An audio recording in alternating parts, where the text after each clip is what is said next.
Hi guys, देखो यार, आपके घर में इक्विपमेंट्स और डिवाइसेस काफ़ी होंगे, जैसे फ्रिज हो गया, टीवी हो गया। तो ऐसे जो डिवाइसेस इक्विपमेंट्स होते हैं ये गाइस आपके यूज़ में आते हैं। बट क्या होता है गाइस कि जो इसको चलाने के लिए गाइज आपको इलेक्ट्रिसिटी का यूज़ लेना पड़ता है, और जो इलेक्ट्रिसिटी ये गाइज आपको बाहर से प्रोवाइड होती है।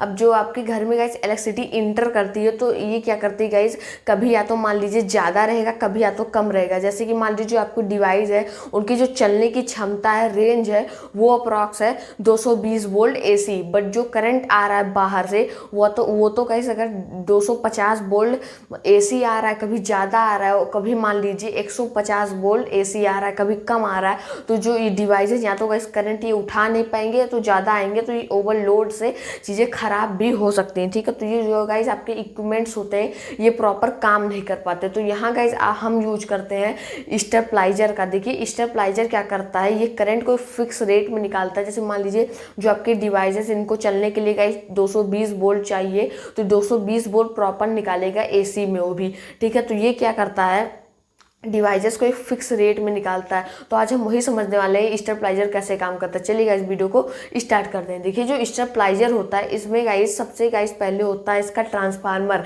अब देखिए जो ट्रांसफार्मर होते हैं वो दो प्रकार के होते हैं, एक होता है स्टेप अप ट्रांसफार्मर, एक होता है स्टेप डाउन ट्रांसफार्मर। जैसे कि मान लीजिए स्टेप अप क्या करता है गाइस, जो करंट है मान लीजिए लो है, ठीक है, मान लीजिए 150 वोल्ट है, तो इसको क्या करेगा, हाई कर देगा, मतलब स्टेप अप कर देगा, तो ये हो जाएंगे 220 वोल्ट। ठीक है, तो ऐसे करके गाइस स्टेप अप कर देता है, और सेम टू सेम इसका उल्टा स्टेप डाउन ट्रांसफर करता है। जैसे कि मान लीजिए आपके जो वोल्टेज है वो आ रहे हैं गाइज 250 वोल्ट, तो ये क्या करेगा, डाउन करके 220 वोल्ट दे देगा। तो यही स्टेबलाइजर स्टेप अप और स्टेप डाउन काम करता है। देखिए इस ट्रांसफार्मर में होती है दो कॉइल, एक होती है प्राइमरी कॉइल, एक होगी सेकेंडरी कॉइल। अब देखिए मान लीजिए करंट जो है कम आ रहा है तो इसको ज़्यादा करना है, तो यहाँ क्या होगा, प्राइमरी कॉइल में जो मतलब इसकी वायर होते हैं, वायर इनमें यूज किए जाते हैं, कॉपर वायर भी यूज किए जाते हैं, और कहीं कहीं गाइस एल्युमिनियम वायर का भी यूज किया जाता है। जैसे कि मान लीजिए जो करंट आ रहा है 150 वोल्ट, ठीक है, तो ये क्या करेगा, जो इसमें वायर के टर्न्स लगे हैं,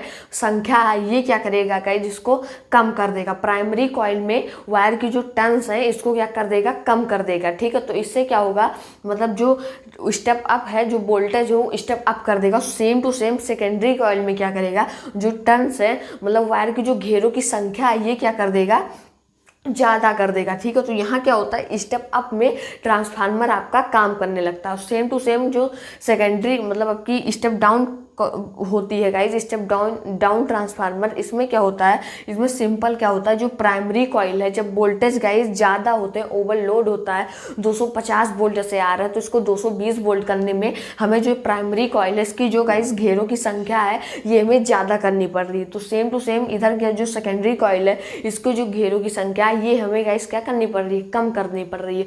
और जो हमारी प्राइमरी कॉइल होती है इसमें गाइज हम करंट को देते हैं, इनपुट करते हैं, और जो हमारी सेकेंडरी कॉइल होती है इसमें करंट को गाइज हमें आउटपुट मिलता है। ठीक है, तो इस तरीके से गाइज ये प्राइमरी कॉइल सेकेंडरी कॉइल काम करती है स्टेप अप में स्टेप डाउन में।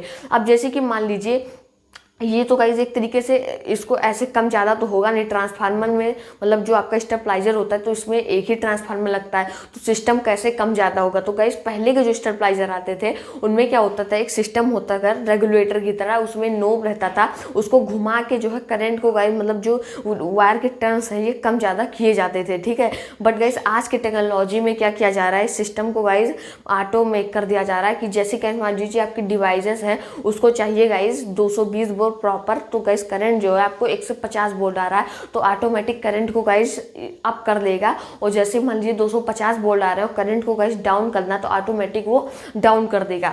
अब जैसे कि मान लीजिए इसको प्रॉपर काम कराने के लिए हमें सर्किट बोर्ड की जरूरत पड़ती है, तो जो स्टेबलाइजर होते हैं इसमें सर्किट बोर्ड भी लगे रहते हैं और प्रॉपर सर्किट बोर्ड काम भी इसमें करता है। अब जैसे मान लीजिए स्टेबलाइजर से गाइस आपको बैटरी भी चार्ज करनी है, तो इसको चार्ज करने के लिए इसमें ऑटो कट का भी सिस्टम होता है, रिले दिया जाता है जिससे कि जो बैटरी है ओवर चार्ज होकर डिस्चार्ज ना हो जाए, तो इसीलिए इसमें रिले का भी सिस्टम दिया जाता है। और साथ ही साथ मान लीजिए करंट बहुत ही ज़्यादा है, 300 वोल्टेज है, तो यहाँ क्या होगा, मान लीजिए ट्रांसफार्मर के लेवल का काम नहीं है तो यहाँ इसमें लगा जाता है एमसीबी जो है ज़्यादा जब ओवरलोड हो जाएगा या ज़्यादा ही कुछ नीचे आ जाएगा, उठा ही नहीं पाएगा सिस्टम, तो क्या करेगा, एमसीबी जो वोल्टेज है डाउन कर लेगा। तो गाइज अगर आज की वीडियो आपको कुछ समझ आया तो गाइज लाइक कर दीजिएगा। जय हिंद, जय भारत।